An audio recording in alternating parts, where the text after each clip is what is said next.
జైత్యాల పట్టణంలోని 4వ వార్డులో అంటే మన బైపాస్ రోడ్ దగ్గర విద్యావంతుడు పద్మశాలి సేవా సంఘ జిల్లా ప్రధాన కార్యదర్శి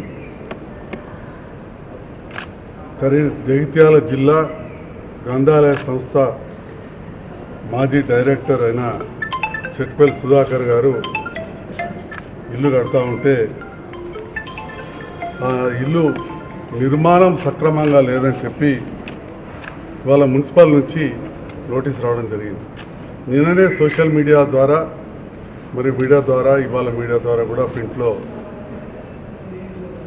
ఎమ్మెల్సీ జీవన్ రెడ్డి గారు వారి పెద్దలు ఎప్పుడైనా చాలామంది కూడా అందరూ కూడా పెద్దలు అంటారు, నేను కూడా పెద్దలను గర్విస్తా, కానీ వారి పెద్దరికాన్ని తగ్గించుకొని ఒక మధ్యతరగతి కుటుంబీకుడు ఇల్లు కట్టుకుంటుంటే అది సక్రమంగా లేదు నిర్మాణం అని చెప్పి కలెక్టర్ గారికి రిప్రజెంటేషన్ ఇవ్వడం, కలెక్టర్ గారు దానిపైన ఎంక్వైరీ చేయడం అనేది నిజంగా కూడా బాధాకరం. సుధాకర్ గారు పర్మిషన్ తీసుకొని నిర్మాణం చేసుకుంటాము. ఇది 4వ వార్డులో జరిగిందని చెప్పి కూడా ఇవ్వడం జరిగింది. అంటే అక్కడున్న విద్యావంతుడైన మా కౌన్సిలర్ క్యాదాస్ నవీన్ గారు వాళ్ళందరూ కూడా మిగతా జగిత్యాల పట్టణ ప్రజలు ఒకవైపు ఆశ్చర్యం, రెండో వైపు బాధపడడం జరిగింది. ఈ రకమైన వ్యక్తిగత కక్ష సాధింపు ధోరణి జీవన్ రెడ్డి గారు చేయడం ఎంతవరకు సమంజసం వారే ఆలోచన చేసుకోవాలి. జగిత్యాల పట్టణం అతి పురాతనమైన మున్సిపాలిటీ. ఒక మాస్టర్ ప్లాన్ అంటూ మన చట్టంలో ఉంది. వారు 40 ఏళ్ల సుదీర్ఘ రాజకీయ జీవితం అని చెప్పి పదే పదే చెప్తూ ఉంటారు, ఇంకా కూడా పదవిలో ఉన్నారు. అది ఎవరం కూడా కాదనేది లేదు. కానీ మీ సుదీర్ఘ రాజకీయ జీవితంలో జగిత్యాల ప్రజల ఆశీర్వాదంతో గెలిచి జగిత్యాల పట్టణాన్ని ఎంత అస్తవ్యస్తం చేసి పెట్టినరో ఒక్కసారి ఆలోచించుకోవాల్సిందిగా కోరుతా ఉన్నారు. జగిత్యాల పట్టణంలో ఎన్నో ప్రాంతాలు హాస్పిటల్ జోన్ అని, దవాఖానా జోన్ అని చెప్పి మన బస్ డిపో ఎదురుగా అంటే ఇప్పుడు అయ్యే మెడికల్ కాలేజ్ ఎదురుగా ఉన్న ప్రాంతం ఎవ్వరికి కూడా పర్మిషన్ లేకున్నా కానీ, లేదా ఏ రకంగా పర్మిషన్లు ఎవ్వరికి కూడా పర్మిషన్ లేకున్నా కానీ, లేదా ఏ రకంగా పర్మిషన్లు ఇచ్చిందో తెలియదు, ఇవ్వరాదు. వందలాది పెద్ద పెద్ద ఇళ్ళు నిర్మాణమైనవి. అదేవిధంగా గతంలో వారి కుటుంబ సభ్యురాలైన విజయలక్ష్మి గారు చైర్మన్, అప్పుడు కౌన్సిలర్ ఉన్న ప్రాంతం బట్టివాడ స్కూల్ జోన్ అని ఉండే. అంటే బళ్ళకే ఇవ్వాలి, మరి ఇండ్లెట్లా కట్టినరో చెప్పాలి. విజయపురి, శంకులపల్లి ఆ ప్రాంతం అంతా కూడా పరిశ్రమల జోను, రైల్వే జోన్ అని ఉండింది. ఓసారి ఆశ్చర్యం అవుతుంది, రైల్వే స్టేషన్ జగిత్యాల పట్టణానికి ఒక దక్షిణం దిక్కు ఈ పక్కకు వచ్చింది. కానీ మొన్నటి వరకు కూడా రైల్వే జోను విజయపురి, శంకులపల్లి, ఎస్కేనా డిగ్రీ కాలేజ్ దగ్గర చూపెట్టాను. పుండాల గార్డెన్ ముందట ప్రభుత్వ భూములను చూపెట్టాను, అక్కడ నిర్మాణాలండి. పవన్ గారు కౌన్సిలర్, కోర గంగమ్మ గారు మిత్రులు మల్లికార్జున గారు ఉన్నారు. ఈ ప్రాంతాలు అదేవిధంగా 7-8 వార్డులలో కూడా అప్పుడున్న కౌన్సిలర్స్, ఇప్పటికి కూడా కౌన్సిలర్స్ ఉన్నారు. ఇప్పుడు వారి చింతన ఏరారు. అప్పుడు బీఆర్ఎస్ పార్టీలో ఉన్ననాడు మొగిలి గారి శ్రీమా మిస్సెస్ కావచ్చు, నవీన్ కావచ్చు, ఆ ప్రాంత ప్రజలు అందరూ కూడా మేము ఏదైతే ఈ జోన్లు లేక ఇబ్బంది పడుతున్నామో ప్రజలను చాలా కష్టమవుతుందని చెప్పి రిప్రజెంట్ చేయడం. మరి ఈ ప్రాంతానికి సంబంధించి ఇవే కాకుండా అనవసరంగా అక్రమ నిర్మాణాలు జరుగుతున్నాయని చెప్పి జోన్లన్నీ కూడా చేంజ్ చేసుకొని రావడం జరిగింది. మరి జీవన్ రెడ్డి గారికి 1989 నుంచి మొన్న నేను చేసుకొచ్చేంత వరకు కూడా ఎన్నో నిర్మాణాలు ఇప్పుడు నేను చెప్పిన ప్రాంతాలలో అయినాయి. విజయపూర్ కావచ్చు, శంకలపల్లి కావచ్చు, హాస్పిటల్ జోన్ అని చెప్తే ఇప్పుడు మెడికల్ కాలేజ్కి ఎదురుగా ఏరియా, అప్పుడు అక్కడ ఏ హాస్పిటల్ లేకుండా ఇప్పుడైంది. 30 ఏళ్ళకెళ్ళి చెప్పే ముచ్చట. బట్టివాడ, కొండల గార్డెన్ ముందట, కాంతి భవన్ నుంచి ఎదురుగా సంధి వైశ్య భవన్లోకి వెళ్ళే రోడ్ అని చెప్పున్నది పోచమ్మ గుడికాడ. అక్కడ చాలా సీనియర్ కాంగ్రెస్ కౌన్సిలర్ గారు ప్రాతినిధ్యం వహిస్తారు. మరి అక్కడ ఎవరికైనా పర్మిషన్ ఎట్లా వచ్చినాయని నేను అడుగుతున్నా. రోడ్ అని ఉన్నది, పోచమ్మ గుడికెళ్ళి నిజామాబాద్ రోడ్, బైపాస్ రోడ్ పక్కన మోతే గ్రామం నుండే, మోతే గ్రామంలో పర్మిషన్ తెచ్చుకోవాలి, లేదా ఇక్కడ దరూర్లో పర్మిషన్ తెచ్చుకోవాలి, పద్మనాయక వాసవి ఫంక్షన్ హాల్ దగ్గర, జగిత్యాలలో మున్సిపల్ నంబర్ ఇవ్వాలి. ఏ రకంగా ఇచ్చారో తెలియజేయాలి.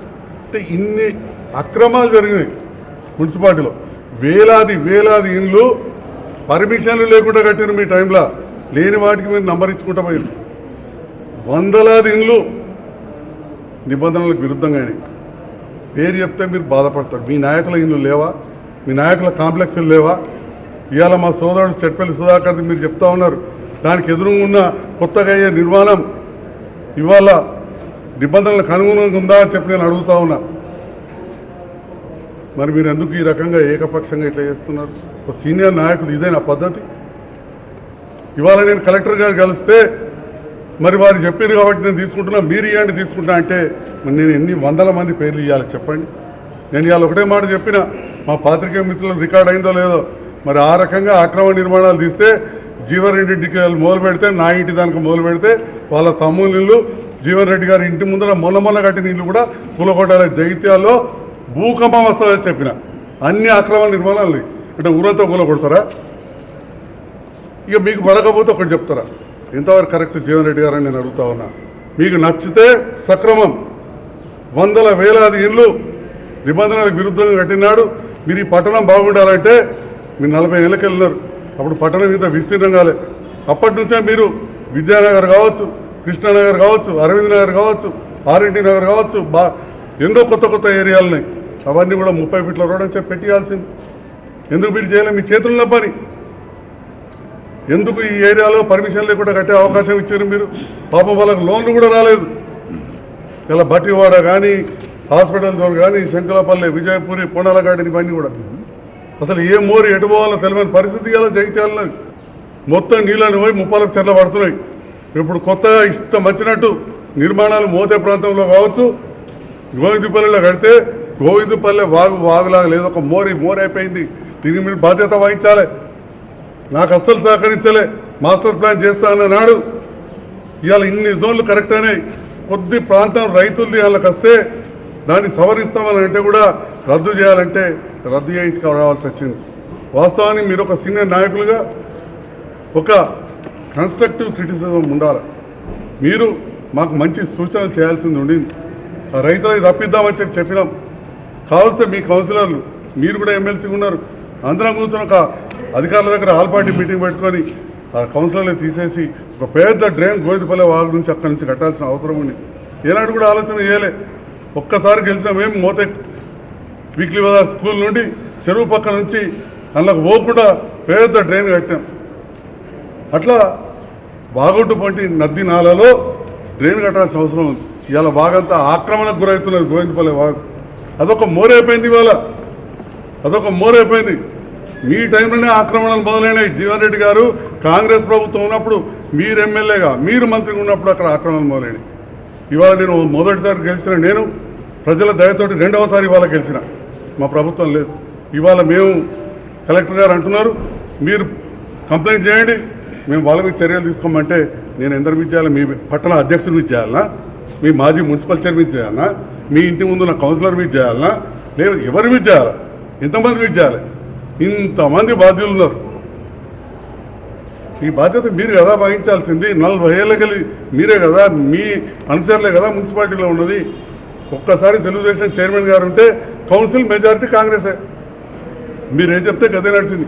మొట్టమొదటిసారి మాది వచ్చింది.